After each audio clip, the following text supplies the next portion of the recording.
Oke, Assalamualaikum warahmatullahi wabarakatuh. Perkenalkan, saya Hilmianti dari PBI 4A. Nah, di sini saya akan menjelaskan materi ke kelompok 1 yang materinya tentang pattern of language use in society. Nah, dalam hal ini, elemen umum di antara pengaturan ini adalah fakta bahwa bahasa Inggris ini memainkan peran sebagai LWC atau language of wider communication. Tetapi peran ini dapat sangat bervariasi dari satu pengaturan ke pengaturan berikutnya. Kebutuhan sosial ini hanya dapat didefinisikan berdasarkan penyelidikan yang cermat terhadap peran bahasa Inggris sebagai LWC. Terdapat investigasi semacam itu yang harus memeriksa 3 bidang utama. Aspek pertama itu peran bahasa Inggris sebagai sarana untuk memajukan pendidikan seseorang. Dalam melakukan pendidikan seseorang, kita itu harus mengetahui bahasa Inggris ini adalah media yang digunakan dalam sistem sekolahnya atau tidak. Karena di beberapa negara itu media pengantar mereka itu adalah bahasa asli. Hanya di beberapa negara yang menggunakan bahasa Inggris ini sebagai awal-awal tahun pembelajarannya. Sementara di beberapa negara itu bahasa Inggris itu hanya menjadi media di sekolah menengah. Kemudian di beberapa kasus lain bahasa Inggris ini hanya diajarkan pada tingkat perguruan tinggi. Nah, dalam kasus lain bahasa Inggris ini sebagai media pembelajaran yang terbatas karena mata pelajaran tertentu yang tidak ada bahan cocok yang untuk digunakan. Nah, aspek kedua ini efektivitas kurikulum dan bahan ajaran yang ada. Nah, untuk mengetahui informasi mengenai efektivitas program yang ada di sistem sekolah itu berasal dari 2 sumber utama. Salah satunya itu melalui memeriksa dokumentasi resmi yang tersedia, dan yang lainnya adalah dengan penyelidikan program bahasa Inggris itu sendiri. Nah, ada peran LWC dalam pasar tenaga kerja. Dalam mengumpulkan informasi tentang peran LWC dalam pasar tenaga kerja, peneliti harus melakukan akses ke penelitian resmi dari pemerintah atau agen tenaga kerja lainnya. Selain itu, penting juga untuk mewawancarai dan mengumpulkan informasi dari individu-individu yang di lapangannya.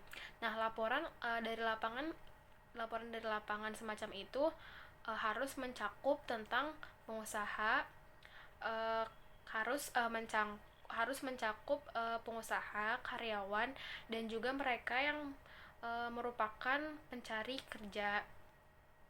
Mungkin relatif mudah untuk mendapatkan informasi dari kantor-kantor pemerintah seperti Kementerian Tenaga Kerja karena ada lembaga yang sudah dipegang. Nah, atau agen ketenagakerjaan nasional yang produktivitas pemerintah dan membawa penelitian tenaga kerja dan sejenisnya. Nah, kemampuan berbahasa Inggris ini sangat membantu kita ketika lulus dan hendak melamar pekerjaan. Karena penguasaan berbahasa Inggris ini tidak hanya diperlakukan ketika kita melamar pekerjaan di perusahaan internasional saja, karena saat ini perusahaan lokal pun termasuk BUMN itu mensyaratkan kemampuan berbahasa Inggris pada calon-calon karyawannya. Nah, akhirnya wawancara dengan individu yang telah diserap ke pasar tenaga kerja ini dalam berbagai profesi dan dengan orang lain yang masih mencari pekerjaan harus diadakan. Informasi yang diperoleh dari kelompok pertama memungkinkan untuk menilai persyaratan nyata untuk LWC di lapangan dan belajar sejauh mana itu membantu atau menghambat kemajuan profesional seseorang. Nah, yang ketiga ini ada proses modernisasi. Faktor-faktor penting yang sangat mempengaruhi peran bahasa Inggris dalam proses modernisasi ini sangat terkait erat dengan stabilitas informasi dan pengetahuan teknologi. Sejauh mana informasi tersebut dapat diakses oleh komunitas yang bahasa utamanya ini bukan bahasa LWC. Dalam konteks ini, beberapa pertanyaan ini perlu dipertimbangkan. Pertama, sejauh mana jurnal teknologi dan ilmiah tersedia dalam bahasa setempat. Kedua, sejauh mana instruksi dan katalog yang menyertai mesin-mesin modern tersedia dalam bahasa lokal. Ketiga, sejauh mana para profesional menerima pelatihan di luar negeri.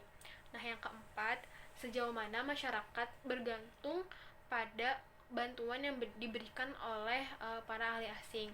Nah, pada masyarakat yang sangat berkembang pesat saat ini, keempat faktor ini sangat penting dalam hal perkembangan sumber daya manusia yang berkaliber tinggi untuk membantu mengimplementasikan kemajuan teknologi. Namun, jika bahan dan instruksi tersebut tidak tersedia untuk anggota komunitas dalam bahasa itu sendiri, persyaratan pertama adalah akuisisi LWC sebagai alat untuk memajukan pengetahuan seseorang dalam bidang teknologi dan ilmiah. Nah, jika LWC tidak bersedia untuk sebagian besar populasi, maka teknologi canggih ini tidak akan tersedia bagi mereka, kecuali jika upaya khusus dilakukan pada skala nasional untuk menerjemahkan materi bacaan penting ke dalam bahasa lokal atau bahasa.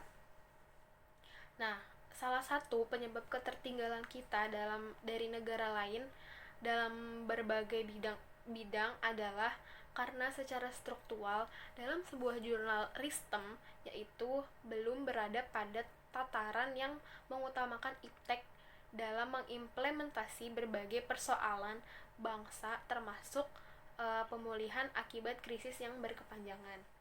Menurut Yusufia Nurrahmawati dalam bukunya yang ditulis Rinawati, perkembangan iptek telah membawa dampak besar pada berbagai bidang di kehidupan manusia, khususnya di bidang pendidikan.